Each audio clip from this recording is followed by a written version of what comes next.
Bonjour Jenny, alors je vais regarder si on est déjà en live ou pas. Ouais, super, on est en live. Génial. Bonjour Jenny, comment vas-tu? Ça va bien, merci beaucoup. Eh Merci ben, pour l'invitation. avec grand plaisir. Je vais regarder que tout soit bien OK Mm. au niveau du partage. Alors ouais, vous uniquement. Ah, pourquoi il n'y a que moi qui peux la voir? Ah, Modifier la confidentialité publique. Ben, ça m'a servi de leçon la dernière fois. Super. Voilà, donc là, impeccable. Là, on est en direct, donc on va voir s'il y a quelques personnes qui viennent se connecter. Et puis, si c'est le cas, ben, n'hésitez pas à nous faire un petit coucou, comme ça on verra qui c'est qui nous regarde. Voilà, donc je vais juste expliquer un petit peu comment m'est venue cette idée d'interview avec toi, mm, Jenny. Donc, Jenny, toi, tu es thérapeute psychocorporelle mhm, et tu accompagnes les personnes victimes de violences sexuelles mm, à la fois en accompagnement, mais aussi oui, tu formes tous les oui. thérapeutes qui souhaitent accompagner les victimes de violences sexuelles. Donc, c'est vraiment ce pourquoi, enfin, un petit peu ton combat, je ne sais pas si on peut dire Mm. ça. C'est Ouais, alors en fait, j'ai longtemps été dans le combat. Je dirais que je suis plus trop dans le combat. Par contre, dans la diffusion d'une information, oui, ça oui, d'une information adaptée, je dirais. Voilà. Hmm. Mm. Ok. Parce qu'il y a quand même des particularités qui sont toujours pas prises en compte sur ce sujet-là. Hmm. Et voilà. Et après, la méthode, elle s'applique aussi, donc la méthode qui s'appelle cœur pivoine, corps précieux, elle s'applique aussi à toute autre forme de psychotraumatisme, mais Mhm. on est souvent sur des problématiques de violence interpersonnelle, violence conjugale, maltraitance, voilà. Hmm. Ok. Ok. Mm. Et alors moi, l'idée de cette interview, comment ça m'est venu? Mhm. Donc le thème, hein, déjà, c'est comment retrouver confiance en l'amour et en l'homme après avoir vécu des violences sexuelles. Et l'idée de cette interview était venue une fois où j'avais vu un post de toi sur Facebook où tu t'es mariée, en fait, ça c'était cette année, et tu disais, quand tu rencontres quelqu'un d'exceptionnel, la vie ne fait que recommencer. Ouais. Et j'avais trouvé ça juste magnifique en me disant, mais quel beau message de se dire, voilà, malgré le fait d'avoir vécu le pire, hein, on Ouais. peut réussir à se reconnecter à l'amour, on peut recroire justement au couple. Et Mm. j'avais envie, voilà, que tu nous partages ton chemin pour pouvoir peut-être donner de l'espoir à certaines personnes. Ouais. Parce que j'ai aussi beaucoup rencontré des femmes sur mon chemin, notamment parce que j'ai fait aussi beaucoup de travail introspectif et beaucoup de femmes qui venaient, par exemple, dans des week-ends initiatiques, qui disaient, moi, ce que je veux, c'est me protéger des hommes. Je veux, et qui voulaient, voilà, comme une espèce de carapace. Et je me disais, mais waouh, enfin, c'est quelle vie, quoi, de vivre avec cette peur-là. Et je me disais, voilà, Jenny, ça peut être un bon exemple de pouvoir nous montrer que c'est possible, en tout cas, Ouais. de refaire Ouais, confiance. en fait, l'un des problèmes, en fait, quand on vit des violences sexuelles, bon, c'est clair que la grande majorité, ce sont des auteurs hommes, en fait, hein, qui exercent les violences sexuelles. Après, la difficulté, en fait, c'est que dans les réactivations traumatiques qu'on traverse, il suffit qu'on soit face à un homme, même si on l'adore, c'est notre mari ou c'est notre amoureux et on sait qu'il ne va pas nous faire du mal. Avec les réactivations traumatiques, en fait, on voit le visage de l'auteur, on sent son odeur, voilà, l'amoureux, il fait un geste, il tend la main pour, je sais pas, attraper quelque chose, etc. Et nous, on le reçoit comme une reviviscence. En fait, on revit le trauma de manière incessante dans notre corps, quoi. Du coup, on n'est plus dans un état de peur, on est dans un état de terreur dans ces moments-là. Mm. On est dans la sidération, dans la dissociation, enfin de mécanismes en fait qui sont là d'état de survie. Et du coup, on n'est plus du tout en contact avec le présent et avec la personne avec qui on est et qui, elle, pourtant, nous fait aucun mal en fait. Voilà. Et donc, c'est la grande difficulté, c'est que tant que le trauma il n'est pas soigné sur ce sujet-là, déjà on a des réactivations qui sont indépendantes de notre volonté. C'est-à-dire que Mm. la dame, elle aura beau se dire non, non, c'est bon, c'est pas lui, c'est pas celui qui m'a fait du mal, etc. Paf, ça remonte en fait. Parce que Mm. le traumatisme, il est sensoriel. D'accord. C'est ce qu'on a Mm. vu, ce qu'on a entendu, ce qu'on a goûté, ce qu'on a touché, ce qu'on a senti. C'est tout ça. Et donc, il peut revenir par ces cinq biais-là, quoi. Mm. Voilà. Et tant que ça n'a pas été dénoué, ça n'a pas été regardé, eh ben déjà, c'est compliqué de se remettre en contact avec un homme. Et puis la deuxième chose aussi, c'est que, soi-même, il va falloir réappréhender, son propre corps, en fait. Et vraiment, quand je dis le réappréhender, c'est vraiment se dire: «OK, alors si j'utilise un petit peu la dimension spirituelle pour expliquer ça, parce que souvent c'est assez éclairant, l'âme, elle vient se réinstaller vraiment dans le corps et elle vient reprendre sa place et là, c'est comme si presque, voilà, c'était une nouvelle naissance, hein, le fait de sortir du traumatisme, c'est: «Oh là là, mais en fait, je suis vraiment installée dans un corps. OK, est-ce que je suis bien en sécurité?» Et puis il y a toute la dimension, spatiale aussi, c'est-à-dire que les blessures, si on les vit dans nos maisons, si on les vit dans notre chambre, si et cetera, ça a forcément des impacts, plus tard, en fait, après. Le fait d'aller redormir dans la chambre où on a été, violé, franchement, c'est terrible, quoi. Mmh. Voilà. Donc il y a toutes ces incidences-là aussi qui créent un contexte peu favorable pour se remettre en lien, en Mmh. fait. Voilà. Ouais, ouais, OK. Oui, c'est vrai que ça crée c'est comme une connexion en fait. Un sens va tout de suite entraîner, ça crée une connexion neuronale et tout de Exactement, suite ouais. En fait, c'est les mmh, reviviscences, c'est-à-dire le fait de revivre le trauma, en fait, c'est des réactivations sensorielles et mmh, c'est des réactivations corporelles. C'est-à-dire que c'est pareil, il y a des femmes, bah, voilà, jusque-là, la sexualité, ça se passait plutôt bien avec leur amoureux. Elles ont une grossesse. La grossesse fait un changement hormonal dans leur corps et en fait, au moment où ils ont vécu le traumatisme, il y a aussi eu un changement hormonal, il y a aussi eu des flux d'hormones. Donc rien que par le fait qu'il y ait un nouveau flux d'hormones alors que, bah, en fait, elles vont attendre un bébé, ça va être génial et cetera, eh ben, elles peuvent avoir des réactivations traumatiques à ce moment-là. Et c'est souvent ce qu'on constate, c'est qu'avec la grossesse, eh ben, en fait, ça vient tout chambouler parce mmh. que le corps, il est dans des fonctions en fait intenses, on va dire, voilà, dans des états de stress particuliers.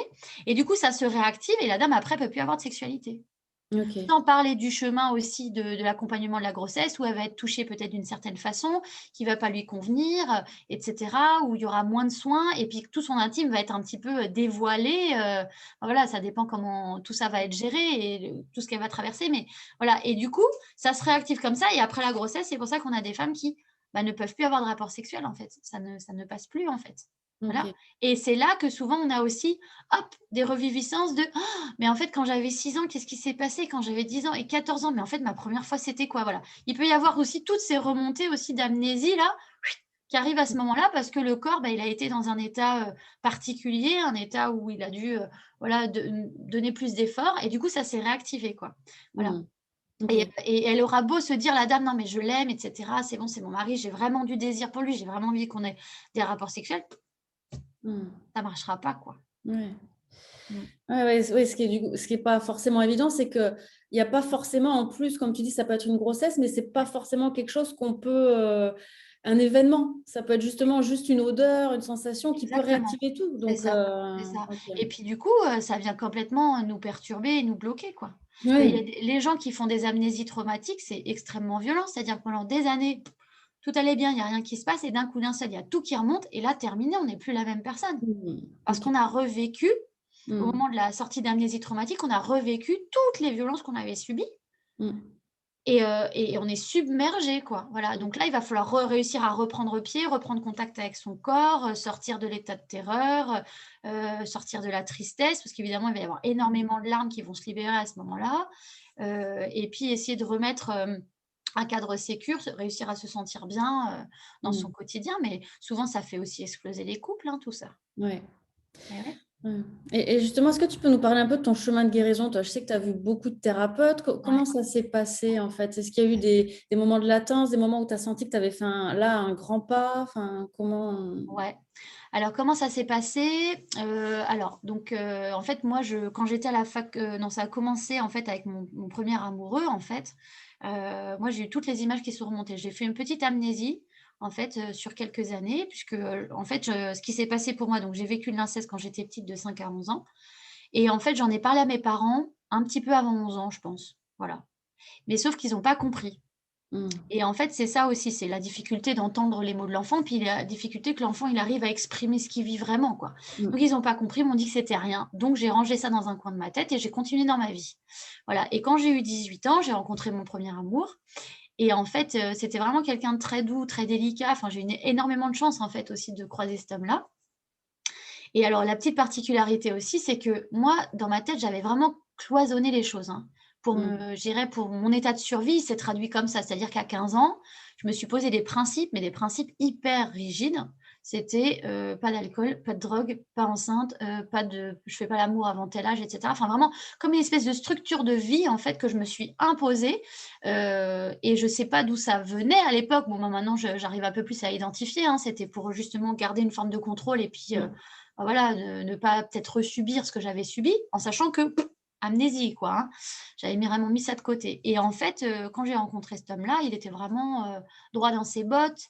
Il avait une sexualité très saine, il était très délicat, et cetera. Donc déjà, j'ai eu beaucoup de chance et en fait, sa délicatesse et du coup, notre proximité physique, c'est ça que paf, ça m'a fait tout remonter, quoi. Mm.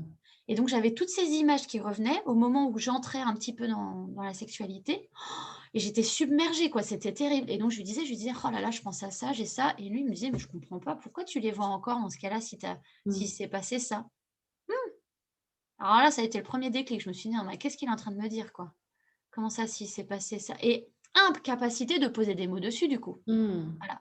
Et en parallèle, je rentre à la fac de droit. Super. Et en parallèle, je me mets à avoir des formes de décompensation, on peut dire, des formes de pas d'attaque de panique, mais d'hyper-anxiété, en fait, de formes d'hyper-anxiété sur les temps, en fait, où j'avais été agressée, les années passées, c'est-à-dire pendant les vacances scolaires et les dimanches. Donc voilà, donc du coup, là, j'ai été, consulter une première psychologue, hein, c'est ma mère qui m'avait dit: «Ah écoute, c'est bon, on ne supporte plus, faut que tu ailles voir quelqu'un», voilà et puis, elle, en fait, je me rappelle de son sofa comme ça, elle était allongée, c'était une psychanalyse, alors enfin psychologue, allongée, elle me dit: «Ah bon, vous avez ces images-là et vous trouvez ça normal?» Comme ça, je trouve ça normal? Alors déjà j'avais du brouillard dans ma tête, alors là, me dire Mm. ça, bref, elle m'a fait faire des belles bêtises, hein.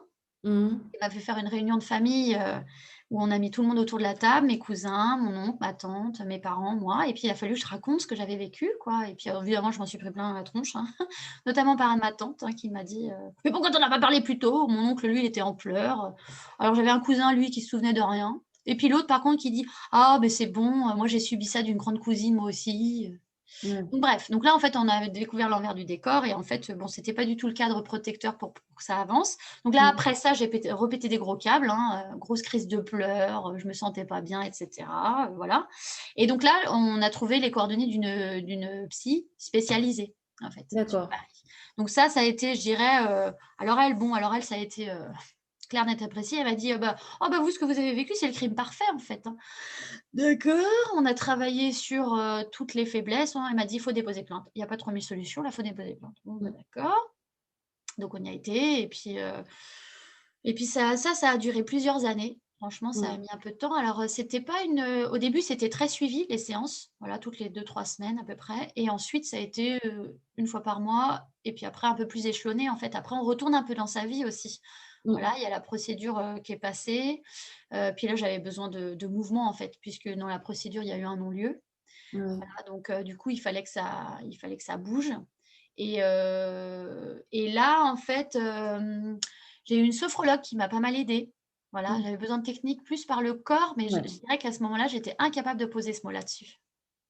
Voilà, j'étais incapable de dire qu'il fallait que ça passe par le corps, on se laisse un peu driver, on fait un peu comme on peut avec ce qu'on a, en fait, les gens se présentent enfin, il y a des opportunités de soins qui se présentent et puis on y va et voilà. Mm. Ensuite, j'ai eu un petit temps où voilà, pendant 1 an, je me suis un peu laissée vivre, c'est à ce moment-là, bah, j'ai quitté le fameux copain parce que moi je voulais faire le tour du monde, j'avais besoin d'une bouffée d'oxygène, quoi. Je pouvais plus rester dans ce qu'on était. Alors lui, il voulait un enfant. Alors c'était pas du tout le moment pour moi d'avoir un enfant. Voilà, donc on s'est séparés, de manière un peu compliquée et puis, voilà, puis, bah, du coup après, voilà, j'ai passé une année un peu à essayer de redevenir un peu moi-même et puis après j'ai tenté la grande vie, je suis partie sur Paris.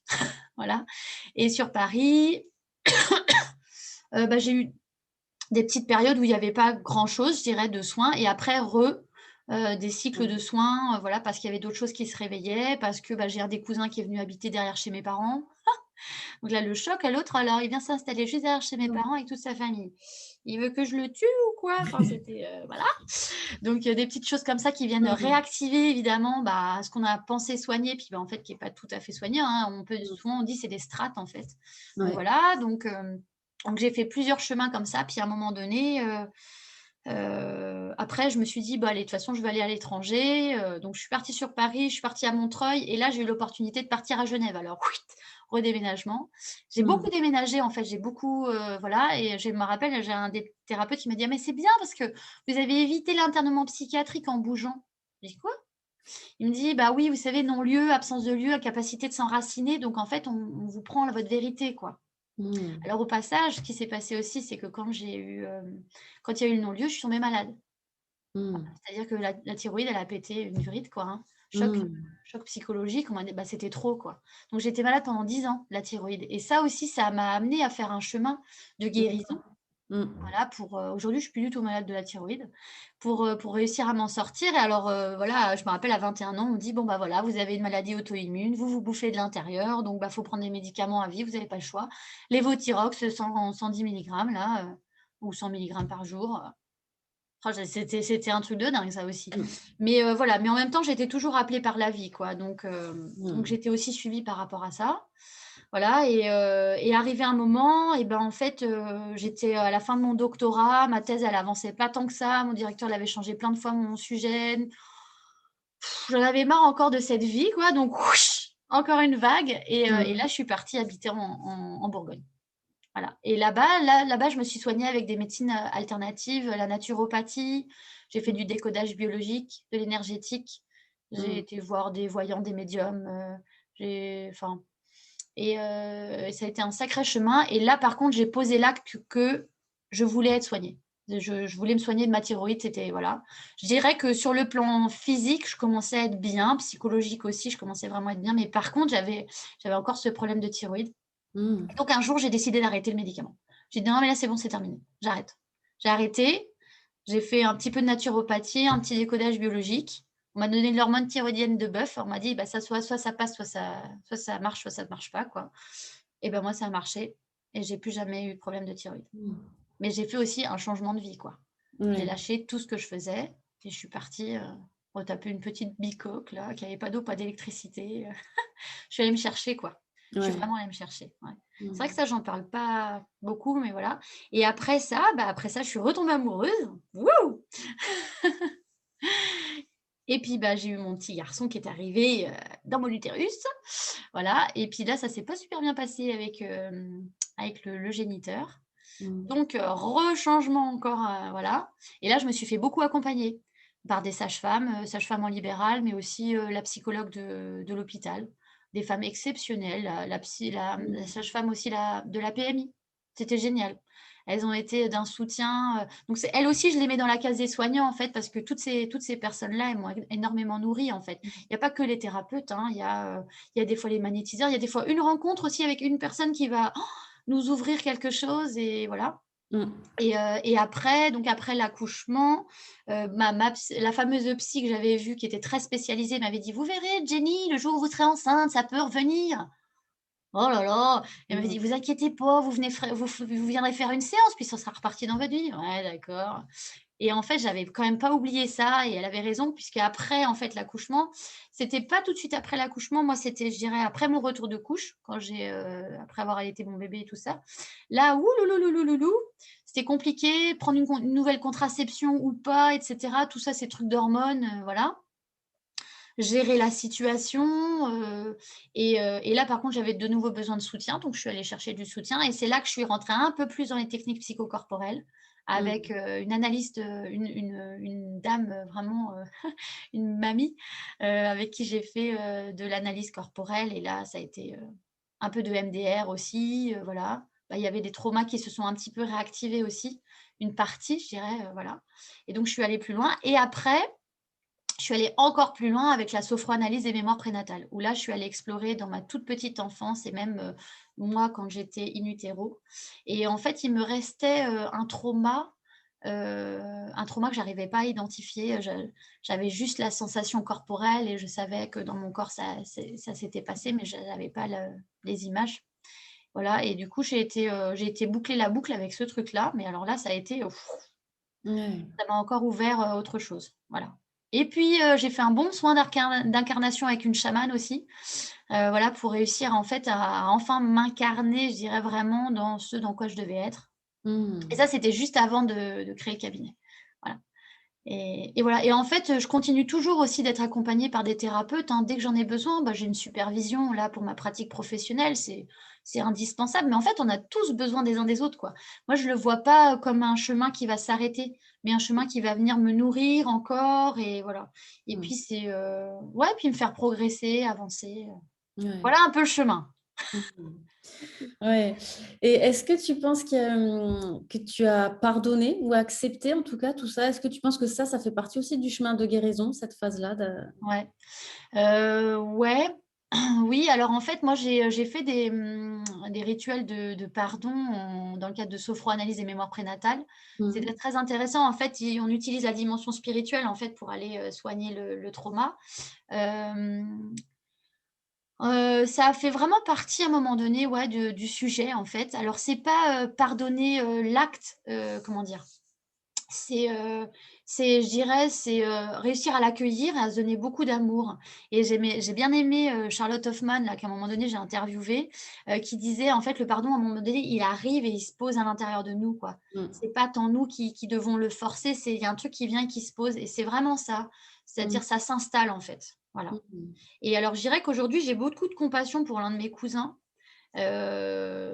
parce que, bah, parce que je vois en fin de compte la trajectoire de vie qu'il a prise et bon, je pense qu'il est pas si épanoui que ça et que voilà, ça doit le travailler et que certainement qu'il a vécu des choses qui n'ont pas été révélées et mises en lumière. Pour l'autre cousin, je suis un petit peu plus, sceptique. Je sais pas trop dans quoi il vit, dans quoi il est et là, j'ai un petit peu moins de compassion quand même. Parce que Mmh. lui, c'était l'élément moteur et lui, il était plus grand, hein, il avait 16 ans donc il savait. Il y avait cette conscience quand même, il savait et c'est marrant parce qu'en revoyant des photos de l'époque, on voit en fait. On me voit vulnérable et fragile, on me voit sous leur coupe et lui, on le voit, dans sa puissance, dans: «Moi je prends le pouvoir, c'est moi». Enfin, c'est vraiment impressionnant ça aussi de revisiter un peu, voilà Mmh. et c'est marrant, j'ai vu une photo de moi aussi quand j'étais en quatrième et là je me reconnais pas. Là, je suis complètement dissociée quoi. Là, je suis pas là quoi. Je suis pas là du tout, quoi. C'est Ouais. impressionnant. Donc voilà, donc ouais, je dirais que le pardon, il fait partie de ça et puis c'est le pardon dans le sens de je prends la responsabilité de mes blessures. C'est-à-dire, bah, il y a un truc qui ne m'appartient pas, ce sont les actes que tu as Mmh. fait. Alors en effet, tu les as fait sur mon corps, mais ce truc-là, en fait, finalement, ça m'appartient pas. Par contre, ce qui m'appartient, c'est la blessure qui me reste, quoi. Mmh. C'est-à-dire que voilà, je suis tombée, mon vélo, il a déraillé, j'ai envie de balancer mon vélo parce que vraiment, putain, c'est un vélo de merde, voilà. Bon, très bien, ça lui appartient au vélo. Mais par contre, le bobo que j'ai au genou, ah, mais ça, c'est mon genou, quoi. Ça, c'est mon truc. Ça m'appartient, quoi. Voilà. Et c'est dans ce sens-là aussi. Voilà. C'est dans ce sens-là, je pense que ça m'a beaucoup nourri d'aller le chercher comme ça. Et du coup, je continue vraiment d'être là-dedans, en fait. Quels soins je peux m'apporter à moi-même pour me sentir bien, pour vraiment guérir mes blessures intérieures, mes blessures de cœur, mais même mes bobos, genre quand je me coupe, quoi. Qu'est-ce que je décide? Je continue de faire le potager avec la main qui est toute écorchée ou est-ce que je vais tout de suite me mettre du désinfectant, quoi? Mmh. Ouais. Et est-ce que tu penses que, il y a encore de la colère qui est là? Ou est-ce que tu penses aussi s'il y a eu de la colère, est-ce qu'elle t'a permis aussi d'avancer justement sur le Alors chemin? c'était pas de la colère à l'époque, c'était de la rage. Là, ouais. J'étais enragée, mais non, mais c'est clair, c'est plus de la colère. En fait, ce que j'aime bien expliquer aussi, c'est que les émotions, normalement, c'est des petits moteurs, hein. Donc les émotions, la colère, la tristesse, la joie, tout ça, ça doit être des petits moteurs. Mais quand c'est plus un moteur, c'est qu'on Mmh. est passé dans autre chose et à un moment donné, ouais, j'avais de la rage, c'est clair. Ah oui, c'est clair, j'avais envie de repeindre, des maisons au paintball, j'avais envie de taguer des murs, «Tu es un violeur, nin nin». Ah si, si, Mmh. c'était super violent à l'intérieur de moi. Mais ça, Mmh. c'était la violence qui s'activait parce qu'on m'avait fait violence, en fait. Mmh. Voilà et puis elle était pas à sa juste place, elle était pas posée, Mmh. elle était pas bien identifiée. Voilà. Voilà, aujourd'hui, je me mets toujours en colère, ouais, ça, c'est normal, hein. Mmh. Faut Ouais. pas avoir peur de sa colère, mais par contre, je suis un peu moins enragée, ouais. Voilà, je Mmh. suis moins enragée, ça c'est sûr. Voilà, Mmh. après, je dis à des fois à mes patients, je dis: «Ah vous êtes enragés là, vous avez de la rage». Je dis: «C'est bien, il y a de l'espoir, vous allez pouvoir l'utiliser». Voilà et l'idée Mmh. c'est ça en fait, c'est d'utiliser cette énergie, pas pour se transformer en quelqu'un qui va devenir soi-même violent, Mmh. voilà, mais qui va, pouvoir, bah, peut-être, gérer autrement, mettre plus d'énergie dans quelque chose qui va venir soutenir quoi. Mmh. Mmh, C'est ça. Mmh. mmh. Et Est-ce que, alors tu nous as raconté que tu avais eu un petit ami, de la chance d'avoir un petit ami à 18 ans, Ouais. qui était très bienveillant, mais est-ce que tu t'es dit aussi à un moment, moi de toute façon les hommes c'est fini, je veux plus en entendre parler, ils sont pas capables d'aimer, faire des choses comme ça. Est-ce que tu as eu un moment ces phrases-là qui sont venues? Alors, j'ai pas eu ça. Par contre, j'ai eu beaucoup de peur, même Mm. de terreur, en fait. C'est-à-dire que, et puis alors, et c'est là où c'est compliqué, c'est que les blessures de l'intime, enfin les violences sexuelles, on devient hypersensible. Hein. Mm. Alors soit en fait on s'anesthésie, on n'a plus de sensibilité, soit on devient hypersensible. Et en fait, moi j'étais beaucoup dans des peurs, plutôt dans des peurs, voilà. Après de me dire: «J'y crois plus, machin», non, il y a toujours eu quelque chose qui m'a fait croire. Alors bon, moi j'ai une foi un peu inébranlable aussi en la vie parce que ma grand-mère, elle m'a transmis ça. Puis ce qui s'est passé aussi pour moi, c'est qu'à 18 ans, quand pour moi tout ça, ça s'est révélé, ma grand-mère, elle m'a raconté sa vie. Et elle-même, elle avait vécu de l'inceste de son père, elle avait entendu sa mère être violée par son père, enfin des trucs bien, voilà. Enfin, il y a toute la lignée, c'est mis en lumière aussi. Donc moi, Mm. je suis la suite de 5 générations de femmes victimes de viol. Donc voilà, Mm. il y a quelque chose qui a été transmis aussi dans le, je dirais, dans la foi et dans le potentiel de reconstruction aussi. Voilà. Mais par contre, ouais, des peurs, ouais, ouais. Parfois, je me suis retrouvée dans des situations un peu particulières, un peu glauques. Et là, je me suis dit, putain, je me suis remise en danger. J'aurais dû anticiper. Enfin, voilà. C'est plus sous cet aspect-là, voilà, de la Mm. frayeur, de la terreur, de la peur, que je ne veux pas y croire, ou etc. Parce que, bon, même si il y avait une partie qui était désenchantée, il y avait quand même des hommes qui étaient bien à côté de moi. Quelques pépites. Mm. Voilà, quelques, ouais. Et du coup, bah, j'étais obligée de constater que, bah, si, il y en avait quand même qui étaient chouettes, quoi. Mm. Voilà. Juste par leur simple présence, quoi. Mm. Voilà. Ouais, donc tu t'es jamais vraiment coupée de cet amour-là alors, pour les hommes. Non, mais je pense pas qu'on puisse réellement s'en couper. Je veux dire, si autour de soi, on trouve pas un exemple, juste un, mais en fait, c'est cet exemple-là qui vient nous dire enfin, une forme de vérité, quoi. C'est que, voilà, moi, j'aime bien dire aussi, voilà, tous les gens, ils sont gentils, mais il y a des actes interdits. Voilà. Et ce qui est terrible, c'est que, ben, je ne sais pas si vous avez lu l'histoire d'Hitler, il y a eu des reportages, en fait, il était très aimé par une femme. Et en fait, Mm. c'est terrible parce qu'on voit il arrive à donner de l'amour et à être aimé, et en même temps, eh ben, il extermine toute une partie de la planète, quoi. Donc, Mm. c'est terrible. Et en fait, on est tout le temps dans cette ambivalence-là. Et je crois que c'est important de la regarder, d'oser la regarder, cette ambivalence. Voilà. Mm. Ouais, mais justement, c'est pas facile quand on a vécu ça Ouais. de réapprendre à s'aimer et à accepter d'être aimé aussi. Des fois, Tout on veut à être fait. aimé Et aussi. ben voilà, moi je dirais que c'était plus ça qui était difficile pour moi, d'accepter de recevoir toute cette charge d'amour et puis qu'elle prenne sa juste place, je dirais corporellement et aussi dans mon cœur. Mm. Voilà. Je pense que des fois, même encore aujourd'hui, je me sens un petit peu coupée parfois Mm. de sentiments, voilà, qui pourraient être peut-être plus ouverts. Voilà. Mm. Voilà, mais ça ne veut pas pour autant dire, enfin, je pense qu'il faut aussi s'autoriser. C'est pas grave si on est coupé encore un petit peu de soi-même, parce que voilà, enfin, je veux dire, hein, quand on se coupe la peau, on garde une cicatrice, quoi. Mm. Hein, bon, elle fait plus mal, voilà, elle est devenue toute blanche, voilà, c'est comme les vergetures, hein, voilà. Mais ça a été réel, on l'a quand même traversé à un moment donné, voilà. Ouais. Donc, mais il y a à s'autoriser à, et en fait, moi, je pense que pour sortir de ça, un peu de ce contexte un peu difficile où on n'arrive plus à se reconnecter, c'est qu'en fait, l'amour, il faut plus le penser simplement comme une attirance physique, quoi. On n'en Mm. est pas là, en fait, on n'en est plus là. Ça y est, ça c'est fini. L'attirance physique, ouais, c'était quand on avait 16 ans. Oh, le gars, il est beau, il est mignon, nanana. D'accord, ok. Mais après, c'est fini ce truc-là. Quand on fait son chemin thérapeutique et tout, il y a une attirance, ok, mais il y a surtout un choix. Il y a un choix qui se pose à un moment donné. On va la choisir, la personne. On va bien la regarder, l'identifier, et on va la choisir. Et on va choisir de construire. Et là, il y a un autre amour qui naît. Et là, on peut réussir à ouvrir et waouh, peut-être à avoir une grosse vague d'amour qui vienne nous toucher, quoi. Parce que voilà. Ouais. Mm. Et là, du coup, bah là, ça devient intéressant et là, on construit. Ouais. Ouais, et c'est quoi pour toi un couple qui s'aime justement? Qu'est-ce qui s'apporte ça? Alors, un couple qui s'aime, bah déjà, je pense qu'il y a cette notion de choix quand même. On va choisir l'autre. Mm. Voilà. Bon, il y a une attirance physique, d'accord, on le trouve mignon, on la trouve, oh, vraiment, elle nous fait quelque chose, etc. Mais il y a ça. Après, je dirais, on n'est pas trop submergé non plus. C'est-à-dire, on ne tombe pas dans la dépendance affective. Il faut avoir guéri ses blessures du passé, ça c'est clair, hein, parce que sinon, en fait, on va demander au couple qui compense un truc qu'il ne peut pas compenser. Voilà, on va te demander toujours plus. Ouais, mais tu m'aimes pas assez, mais je me sens pas assez aimée, machin. Si on est là-dedans, on est dans la dépendance affective, ça ne peut pas marcher. Donc, je dirais, il y a un peu d'attirance, il y a un choix bien conscient. On va choisir cette personne avec ses défauts, avec les trucs qui ne vont pas nous plaire. Voilà. Des fois, je dis choisissez-le, trouvez-le pas trop beau. Un peu, mais pas trop. Voilà, voilà, voilà. Et après, en fait, après, c'est 2 personnes qui vont accepter d'aller ensemble et puis de se nourrir et de partager des choses ensemble, voilà. Et il y a comme un petit mécanisme doucement, un petit moteur comme ça, d'amour qui se met en route et on va, oui, on va faire attention à l'autre, on va essayer de plus se parler, on va s'excuser, on va revenir sur ce qu'on a dit, voilà. Et je dirais que c'est un petit peu ça le couple, tel que je le vois. Et puis après, dans l'intimité, c'est dans l'intimité, je dirais, c'est oser se présenter à l'autre tel qu'on est, quoi. Et qu'on arrive aussi à s'ouvrir à l'autre tel qu'il est, quoi. Voilà.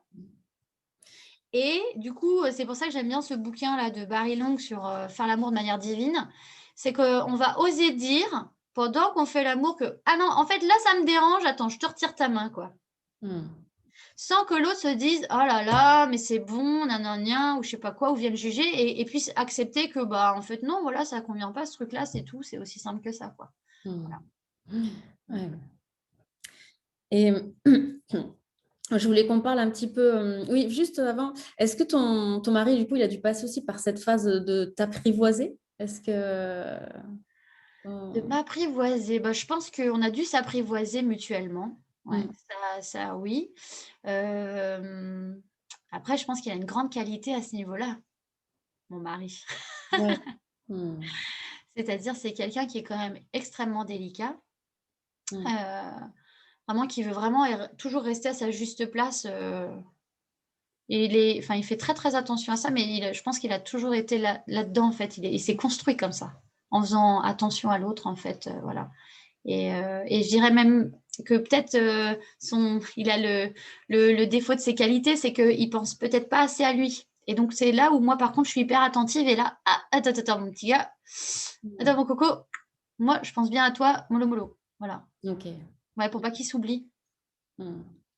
Et oui, justement, ça vient à m'amener sur un sujet dont on a légèrement parlé avant, mais c'est sur le fait qu'en ce moment, il y a beaucoup de langues qui se délient, hein, beaucoup de femmes qui prennent la parole et qui témoignent de ce qu'elles ont vécu. Ouais. Et on peut voir un petit peu des fois, enfin, à mon sens, des fois des dérives un peu où les femmes viennent mener un combat, en tout cas, viennent protester contre l'homme. Et l'idée, pour moi, c'est pas vraiment qu'on mène un combat contre les hommes, mais au contraire, qu'on vienne s'unir et qu'on vienne se réconcilier. Je sais pas, est-ce que toi, tu es plutôt optimiste là-dessus, sur cette vision de la réconciliation des hommes et des femmes? Ah, mais je pense que de toute façon, il n'y a pas le choix. Moi, quand j'ai lu Simone de Beauvoir, j'étais dans ma période où j'étais la féministe parisienne, machin, je lis Simone de Beauvoir et à la fin de son deuxième sexe, elle écrit quoi? Elle parle de fraternité entre l'homme et la femme. Oh, j'ai limite balancé le bouquin. Je me suis dit, c'est pas possible, elle termine là-dessus. Mais c'est naze, quoi. C'est naze. Bah oui, c'était complètement inaccessible pour moi à ce moment-là. C'était complètement inaccessible. Aujourd'hui, c'est clair que c'est plus que logique. Les femmes donnent naissance aux hommes. D'accord? Donc, on n'a pas le choix, en fait. Donc, la question, c'est qu'est-ce qu'on va décider de transmettre à nos garçons pour qu'eux se sentent bien dans leur peau? Parce qu'il y a un vrai enjeu, je pense aussi, à ce que les hommes ils puissent reprendre une place saine dans la société. Exactement. Ils n'ont pas une place saine dans la société. À pouvoir être eux-mêmes, quoi, à pouvoir être sensibles, à pouvoir pleurer aussi, à pouvoir dire leur colère, exprimer leur peur. Non, mais c'est presque qu'ils sont interdits d'avoir peur. Et du coup, ils sont interdits d'avoir peur, ils n'arrivent pas à identifier quand est-ce qu'ils ont peur. C'est un truc de dingue. Et ça crée, je pense, beaucoup de mésententes. Hein. Voilà, donc non, je pense que de toute façon, la vie, elle est bien faite sur ce sujet-là. On n'a pas le choix. Voilà. Et du coup, c'est ça aussi, pour les mamans, je dirais, pour qui c'est difficile d'avoir un petit garçon dans leurs entrailles, et puis d'accoucher d'un garçon, d'être traversé dans leur vagin, tout ça, par de nouveau un garçon, je pense que c'est une chance, en fait. Cet enfant-là, il vient tout vous apprendre, en fait. Et les enfants, ils viennent nous aider à soigner ce qu'on n'a pas soigné, hein, c'est clair. C'est clair. Et donc, voilà, et tant qu'on n'y va pas, ce sera le bordel. Et vous croirez qu'il faut emmener votre enfant chez le psy, alors que c'est vous que vous devez aller chez le psy, quoi. Voilà, et quand on dit chez le psy, c'est pas faut arrêter de le dire en négatif aussi, c'est aller chercher du soutien. Un bon soutien, un soutien adapté en fait, oser pouvoir, déposer ce qu'il y a à déposer au bon endroit, quoi. Mmh. Ouais. Moi, je me rappelle d'une copine à la fac de droit, elle me disait, je disais: «Mais comment tu fais toi pour tenir le coup avec tout ce qu'on vit, tout ça?» Elle me dit: «Ah bah moi c'est simple, je paye quelqu'un pour m'écouter, comme ça je suis tranquille». C'était formidable cette phrase. C'était décomplexé, Mmh. c'était voilà, beh, c'est à peu près ça en fait. Mmh. Ouais. Après, on peut le dire autrement, on peut dire: «Je vais donner de la valeur à l'entretien que je vais avoir avec cette personne et puis je vais aller me libérer de tout ça et je vais aller déposer ça au bon endroit et pas le ramener à la maison ou moins le ramener à la maison» mais oui, de toute façon, enfin voilà, la vie elle est faite, les humains et voilà, ils sont, il y a un homme, une femme, bon bah voilà, on n'a pas trop le choix que de tu sais, de s'accommoder de cette situation-là. On peut pas dire: «Bah, je vais dénigrer une partie de la population». Mmh. C'est pas possible ça. Oui. Mmh. Ouais, ouais. Oui, tout à fait, mais c'est vrai que je pense qu'il faut, on a vraiment besoin de ça, de cette réconciliation et je ne sais pas comment on peut faire exactement. Enfin, tu vois, quels Et sont en les... fait, la lutte, en fait, elle doit s'exprimer contre les actes qui sont inadaptés. C'est ça, en Exactement. fait. Mmh. Voilà, et c'est pour ça que, par rapport à la justice, on a un vrai problème, en fait. C'est qu'en fait, il y a je dirais que, normalement, le droit, il s'inspire pas de la morale. Enfin, on dit que le droit n'est pas la morale, que, le droit n'est pas émotionnel et cetera. Sauf que, dans les faits, quand, par exemple, sur les postures physiques, on va prendre, au juge aux affaires familiales, c'est typique, hein. Vous avez 2 parents qui se présentent pour la garde et cetera. Dans les postures physiques, il y a déjà énormément de choses qui sont transmises, en fait, et toute la communication non verbale, elle est pas considérée. Mmh. Voilà, et c'est pareil dans les cours d'assises, c'est pareil dans les tribunaux. Voilà, et donc du coup, on se retrouve avec des arguments émotionnels, des arguments subjectifs, alors Mmh. qu'objectivement, il y a un acte qui a été fait qui est interdit. Mmh. Voilà, et c'est pareil, je pense que ce sens de la loi, il est peut-être à réintégrer à sa juste place aussi, quoi. Mmh. Mmh. Voilà. Mmh. Quand on dit: «Telle chose, elle est interdite», telle chose, elle est interdite. Tu l'as Mmh. fait, tu dois les réparer, tu vas être sanctionné, et voilà, et je pense que ça, c'est ce qui doit nous permettre justement de revenir, justement à une société beaucoup plus saine et harmonieuse, quoi. Que ce Mmh. soit un homme ou une femme, cet acte-là, il est interdit. Si tu le fais, tu seras sanctionné, point, Mmh. et c'est tout, quoi. Il y a pas à aller plus loin. Mmh. Oui, puis c'est toute l'éducation aussi. Je pense que c'est encore un sujet assez tabou, hein, dans les familles, dans l'éducation de nos enfants, de nos fils. Voilà, apprendre voilà, comment on se comporte tout simplement avec une femme, quels sont les gestes, enfin, tout ça, c'est le rôle en fait, de la transmission. En fait, maintenant, Eh en oui. fait, c'est notre rôle à nous en fait, hein, d'aller transmettre les valeurs à nos enfants. Et voilà, ça va se faire dans les générations à venir. Mais ça passe aussi, selon moi, bah, par tous ces témoignages, toutes ces langues qui se délient, tout le fait, voilà, les femmes viennent parler et viennent justement ben, ne plus se dévaloriser non plus. Ouais, Parce que je pense et pendant je pense qu'elles beaucoup... ont un vrai rôle à jouer dans l'éducation au Exactement. quotidien. Mais d'ailleurs, il y a beaucoup de coachs parentales sont des femmes aujourd'hui. Moi, j'ai beaucoup remarqué ça. Il y a tout un mouvement qui a été lancé par Isabelle Filosa, c'est super. Elle Mm. forme plein de femmes et donc du coup, bah, qu'est-ce qu'elles vont transmettre à leurs enfants? C'est ça l'enjeu, et Ouais. moi, en fait, bah, mon petit bonhomme Didi, donc qui est, à la tête de l'association, de prévention, en fait, il fait partie d'une famille qui s'appelle les Humanitus, et en fait, l'idée justement, c'est de transmettre des valeurs. Parce Mm. qu'en fait, voilà, on parle beaucoup de la gestion des émotions, et cetera, mais qu'est-ce qu'on veut transmettre de fondamental à ses enfants? Mm. Ça, c'est un vrai enjeu aussi. C'est Quelle ça. conduite, qu'est-ce qu'on voilà, qu'est-ce Mm. qu'on veut, pour eux, et comment quelle est notre vision, en fait, pour eux, de voilà, par rapport au lien avec la société et au corps social, quoi, et Mm. ça, c'est des vrais enjeux, mais les gens, je suis pas certaine que tous, ils se projettent là-dedans. Hein, quand on veut un enfant, bah, oh oui, on veut un enfant, on veut un petit bébé, machin, et puis après viennent les problèmes de: «Ah merde, il faut que je l'éduque». Voilà. Il y a peut-être ce truc, aussi d'accompagner mieux la parentalité pour Exactement. justement voilà, pour justement se dire: «Bah, voilà, tu veux un enfant, mais dans quelles conditions tu veux l'élever? Mm. Qu'est-ce que tu veux pour lui? C'est quoi ton ambition? C'est quoi ta vision? Qu'est-ce que tu veux lui transmettre?» Mm. Voilà, moi je sais que c'est pareil dans le fait d'avoir un enfant, ouf, j'ai attendu, j'ai attendu, j'ai attendu, hein, et c'est pour ça aussi que j'ai avorté la première fois que je suis tombée enceinte, Mm. et le père, le géniteur, mais ça n'allait pas du tout, quoi, ça n'allait pas du tout, donc non. Ouais. Voilà, et je pense que ça, bah, il faut oser le regarder, quoi. Mm. Oser le regarder, et puis, peut-être s'honorer aussi de certains choix qu'on a fait à un moment donné, qui ont peut-être été douloureux, et de se dire: «Bah, si, c'était les bons choix, en fait». Mm. Ouais. L'accompagnement à l'avortement, ça, c'est pareil, c'est un vrai enjeu. Mm. Et en plus, voilà, ça revient à la femme, bah oui, parce qu'en plus, elle le vit dans son corps, etc. Donc, Mm. Mm. je pense qu'il faut oser aller le regarder, ça aussi.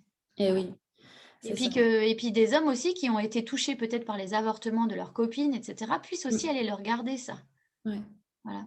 Ça aussi, c'est pas trop entendu. Je me rappelle quand j'étais prof dans un lycée, à un moment donné, on avait eu cette grande discussion, c'était qu'une classe de garçons. On avait une grande discussion là-dessus parce qu'ils disaient: «Ah non, mais en fait, il vaudrait mieux que ce soit les parents qui décident, moi, je fais: «Bah attends, c'est toi qui as mis la graine quand même, tu as peut-être le droit aussi de considérer que tu ressens des choses par rapport à ça, quoi». Mm. Ah oui. Mmh. Ouais. Oui, mais c'est ça, c'est vraiment reprendre la responsabilité de sa vie, hein.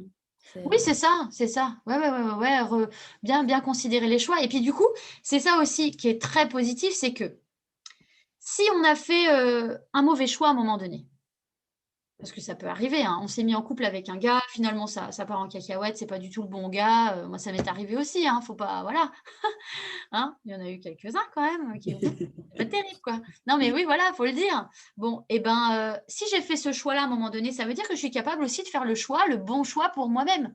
Mm. Et d'ouvrir un peu plus mes yeux, d'ouvrir un peu plus mon cœur et de considérer, alors ce gars-là, ouais d'accord, il y a ça, les mais quand même, il y a quand Mm. même ce truc-là qui est vraiment bien chez lui, alors qu'est-ce que je fais? Voilà. Mm. Et puis après du coup, quand on est dans cette relation-là où de choix et ben, on peut s'honorer en étant avec l'autre et puis on peut aller honorer l'autre qui accepte d'être avec nous. Mm. Et du coup, c'est vraiment un honneur, c'est vraiment un partage. On arrive vraiment à se regarder dans les yeux et à être en présence là, l'un de l'autre et ouf, on n'a même pas besoin de se toucher pour que ouf, on s'en rende compte, quoi. Mm. Ouais. Mmh. Mm. Et puis voilà, ça va demander peut-être des droits à l'erreur, quoi. Bah ouais, vous êtes peut-être planté de mec. Bah, c'est pas grave. Laissez-vous du temps pour revenir à vous. Moi, c'est ce qui s'est passé à un moment donné, je me rappelle, alors je sortais d'une relation merdique, c'était le mauvais choix, c'était pas du tout adapté. Bon bref, il y a rien qui allait. Je me suis dit: «Bon, c'est bon, maintenant ça suffit. Le prochain qui arrive, je veux que ce soit nickel». Alors, j'avais tout verrouillé. Je me suis dit: «Bah, c'est bon, voilà». Il y en a un qui s'est présenté, waouh, il était charmant. Oh, je me suis dit: «Ouais, bah, c'est bon». Ouais, n'importe quoi. Un mois et demi plus tard, il m'a lâché comme, voilà. OK, donc remise en question. Bon, ce coup-ci, c'est bon. Voilà. Et donc là, et c'est à ce moment-là, alors là, je vous une petite astuce, j'ai écrit ma lettre à l'univers. C'est une sage-femme qui m'avait dit ça. Mm. «Jenny, écris ta lettre à l'univers, demande exactement l'homme que tu veux, mais alors décris-le bien dans les détails et relis ta lettre avec ton cœur», voilà, bon, très bien. Et donc pendant 6 mois, je suis partie un peu plus à la conquête de moi-même parce que je voulais vraiment arrêter de faire des rencontres qui n'étaient pas adaptées, quoi, voilà. Et puis à peu près un mois avant que je rencontre, Julien, c'est un petit peu, le message qui est arrivé: «Ah, prépare-toi, il arrive». «Ouh là! Déjà? Ah non, non, non, non, je suis pas prête!» Mm. Et là, en fait, c'était rigolo parce que ce mois-là, avant qu'il arrive, ben, en fait, j'ai vraiment profité d'être encore célibataire, en fait. Mais pas célibataire pour aller m'envoyer en l'air avec quelqu'un, rien à voir. Non, non, pour, vraiment, voilà, faire plus de choses que moi je pouvais faire toute seule, qui me font du bien et cetera et j'ai vraiment nourri cette énergie d'être voilà et il est arrivé et là Mm. je savais que de toute façon il repartirait pas et que moi non plus j'allais pas le mettre dehors, quoi. Ouais, magnifique. Mm.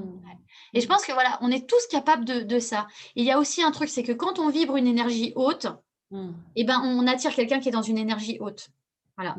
Et ça, alors, ça veut dire quoi vibrer une énergie haute? Bah, c'est en fait, on se sent bien dans notre vie tout seul, en fait. On Mm. fait nos choses, on est heureux de se lever, on est content de partager juste peut-être des choses juste avec nos enfants parce qu'on vadrouille entre les enfants, le boulot, et c'est OK.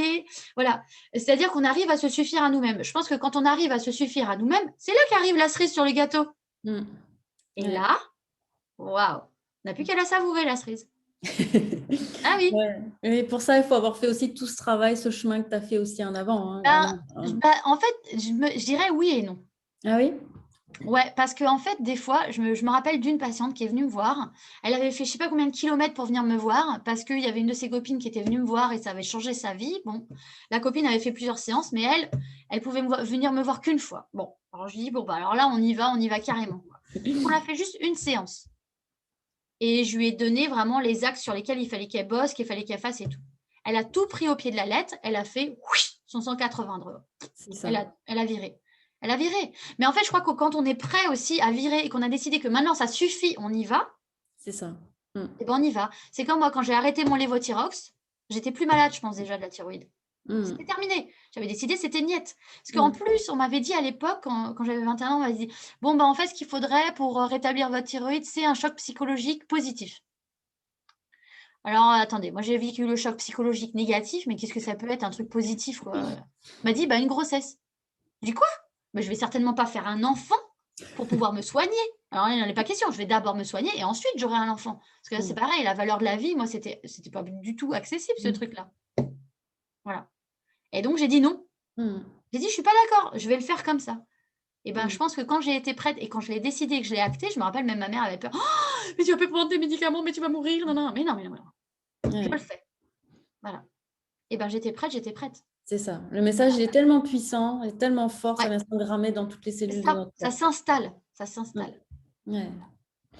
Donc, je dirais qu'il y a quand même espoir que ça s'installe là maintenant pour peut-être 1 ou 2 personnes qui écoutent ça. Ouais.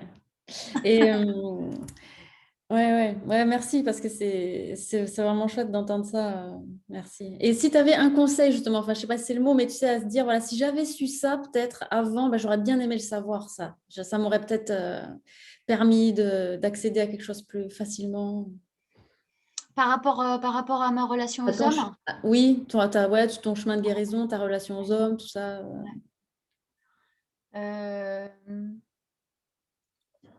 Alors, il va y avoir plusieurs choses. Non, le premier truc qui me vient, et après il y a une autre petite histoire, je vous raconterai.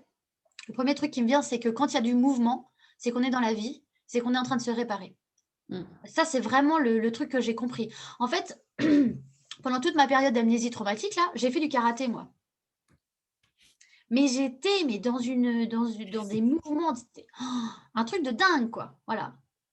Et en fait, après, quand j'ai vraiment été me former sur le trauma, travailler sur le trauma, etc., j'ai vraiment compris que le traumatisme, c'est un inachevé de mouvement. En fait, la vie s'arrête. On croit qu'en fait, on est retourné dans la vie parce qu'on n'est pas mort. Ouais, on a beaucoup de gens, on traverse un viol, on n'est pas mort. Ouais, on n'est pas mort. Par contre, on est quand même mort de l'intérieur. Donc, on retourne dans le mouvement de vie, sauf qu'en fait, on n'est pas dans la conscience du mouvement.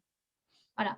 Je dirais que si on a la conscience qu'on est en train de bouger, on est en train de se mobiliser, on est en train de courir, on est en train de faire son potager, faire sa cuisine, etc., il y a autre chose qui s'installe à l'intérieur de nous. Voilà. Ça, vraiment, ça, c'est vraiment le truc que j'ai compris et je pense que c'est pour ça que je suis devenue thérapeute psychocorporelle. Ça, vraiment, c'est le truc. Si vous remettez du mouvement, vous vous laissez danser 10 minutes par jour sur de rock'n'roll des années 50-60, très franchement, ça défige le corps. Rien que ça défige le corps. Donc, le corps se sent mieux, donc vous vous sentez mieux. C'est impressionnant, ça, c'est physiologique, c'est impressionnant. Et la deuxième chose aussi, je vais parler d'un petit truc dont j'ai jamais parlé. Pendant à peu près 2 ans, j'ai perdu en fait les sensations d'orgasme. Ouais, impossible, c'était inaccessible. Je n'y avais plus accès en fait. Et je me disais, mais t'as un problème, c'est pas possible, etc. Et non, je pense que je vivais un genre de. J'étais coupée de moi-même en fait par rapport à ça. Il y avait une forme d'anesthésie, on pourrait dire. C'était inaccessible. J'arrivais plus. J'arrivais plus que ce soit moi quand je me touchais ou que c'était plus accessible quoi. Et c'est revenu. J'ai jamais vraiment compris ce qui s'est passé. Mais c'est pas grave. Et ça fait partie du chemin, quoi. Exactement, voilà. Donc ça aussi, je voudrais le dire, il y a beaucoup de femmes qui disent ouais, mais moi de toute façon, je suis frigide, machin. Non, peut-être votre corps, il est juste anesthésié. Il est très anesthésié en profondeur et pour l'instant, c'est pas accessible. Alors arrêtez de forcer les choses. Quand ça reviendra, ça reviendra. Voilà. Oui, c'est ça. Et ça veut pas dire qu'on peut pas ressentir du désir ou qu'on peut pas ressentir de l'envie. Ça aussi. Et peut-être qu'en fait, votre corps, il a juste besoin de, je sais pas, 1000 ans de tendresse, quoi. 1000 ans de tendresse, 1000 ans de coton, 1000 ans de massage. Voilà, il faut peut-être aller faire ça d'abord. Et puis peut-être que miraculeusement, ça va se dénouer. Voilà. Ah, merci beaucoup, merci Jenny. Je voulais finir par un petit quiz, si ça te... D'accord. Alors, est-ce que tu as un rêve? Est-ce que j'ai un rêve? En fait, là, tu vois, je me vois sur une balançoire. Je fais de la balançoire. Voilà. Si tu étais un homme pour une journée, qu'est-ce que tu ferais? Bon, pipi debout contre un arbre. Voilà. Si j'étais un homme pour une journée, qu'est-ce que je ferais? Je pense que je m'autoriserais vraiment à le ressentir de l'intérieur. Peut-être à sentir soit la sécurité ou l'insécurité. Je pense que voilà, j'irai un peu avec les autres hommes et j'irai un peu ressentir qu'est-ce qu'ils ressentent en fait.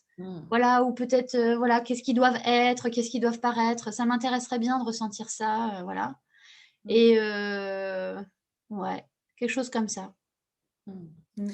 Une personne qui t'inspire?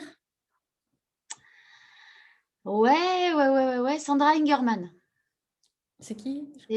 En fait, c'est une chamane. Elle était psychothérapeute, elle est devenue chamane et très, très inspirante pour moi parce qu'en fait, elle soigne les violences sexuelles avec le chamanisme. Elle parle que de ça dans son bouquin. Enfin, franchement, ça m'a touchée très, très, très fort parce que sur des situations que j'arrivais pas à dénouer, et ben, j'avais plus de solution en fait. Et ben là, il y en a une. Donc, ouais, ça m'inspire et voilà. Si tu pouvais faire voter une loi? Ouais, et ben, je dirais que tous les actes à caractère sexuel entre un adulte et un enfant sont interdits. Voilà. Et aussi, je ferais une loi sur qui écrirait noir sur blanc que toutes les formes de violence entre les enfants sont interdites pour qu'ils aient vraiment une base solide pour dire ah mais tu sais dans la loi c'est marqué le coup de pied t'as le droit de me donner mes parties intimes t'as le droit de me toucher t'as pas le droit de me dire que je suis une connasse t'as pas le droit de me dire que je suis un con voilà j'aimerais bien que ce soit inscrit aussi pour que ça aide les enfants à grandir mieux dans un monde moins violent. Ouais. Est-ce que tu as un dicton ou un mantra que tu te répètes tous les jours? Il y a plusieurs phrases. Ouais. Alors, il y a une phrase qui est d'un auteur, Mark Twain. Il dit ils ne savaient pas que c'était impossible, alors ils l'ont fait. Voilà, il y a cette phrase-là. Et après, il y a cette phrase qui est venue à un moment donné quand j'ai eu ma période initiatique, là où ça s'est ouvert très, très fort. C'est aussi loin que le soleil, les étoiles veillent. En cas de doute, regarde le ciel. Elle n'est pas de moi, hein, mais elle est venue. Voilà. Qu'est-ce que je peux te souhaiter? Bah, de la joie. De la joie, de la joie, de la joie, des fous rires. Il y a quelques jours, il y a une voisine qui a invité une de ses meilleures copines et cette femme, elle riait tout le temps. Et j'entendais rire du jardin, mais c'était trop beau, quoi. Et je me dis, bah, je veux rire comme ça tous les jours. Génial. Est-ce que tu as le mot de la fin? Le mot de la fin. Ouais. Osez incarner votre miracle. Voilà. Merci. Ah, merci beaucoup, hein. Je suis très touchée, ouais. Merci, je me suis sentie très libre aussi de pouvoir tout raconter comme ça et tout livrer pour que ça puisse nourrir qui ça pourra nourrir, quoi. Ouais. Merci beaucoup, Jenny, vraiment pour ton authenticité. Je savais de toute façon qu'avec toi, ce serait très, très fluide. Donc, je te remercie infiniment. Je vais voir s'il y a juste eu quelques petites... non, il n'y a pas eu de commentaires. Il y a eu des personnes, je ne sais pas qui était là. Il y a eu quelques personnes qui étaient là pendant le live, mais il n'y a pas eu de commentaires.